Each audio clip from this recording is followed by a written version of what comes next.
Pasar saham kembali didera kecemasan setelah DKI Jakarta kembali melakukan pembatasan sosial berskala besar.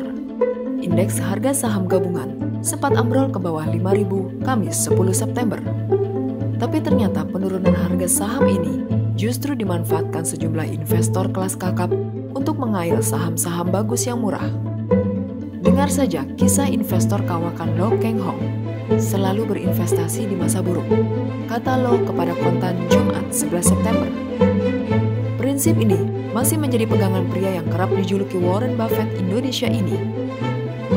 Lo mengatakan fokus berinvestasi saat pasar koreksi, kemudian menjual kembali di waktu yang tepat. Menurut Lo, kejatuhan bursa saham justru membuatnya menemukan saham perusahaan bagus dengan valuasi yang murah.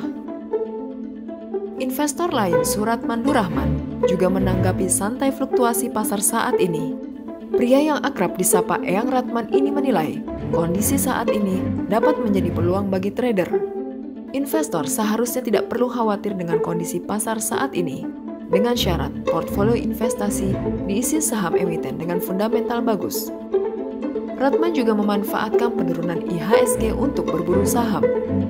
Jujur, saya justru buy on panic selling, karena saya yakin semua panik karena ada PSBB. Jelasnya, strategi Ratman, bila investor masuk saat pasar berdarah, investor perlu menyiapkan mitigasi. Salah satunya dengan membeli saham dari perusahaan bagus yang harganya berada di bawah nilai wajar. Jadi kalau harganya turun lagi tidak masalah, karena jangka panjang masih bagus, ujarnya. Ratman juga menyarankan investor bisa lebih lincah dalam menghadapi kenaikan dan penurunan pasar.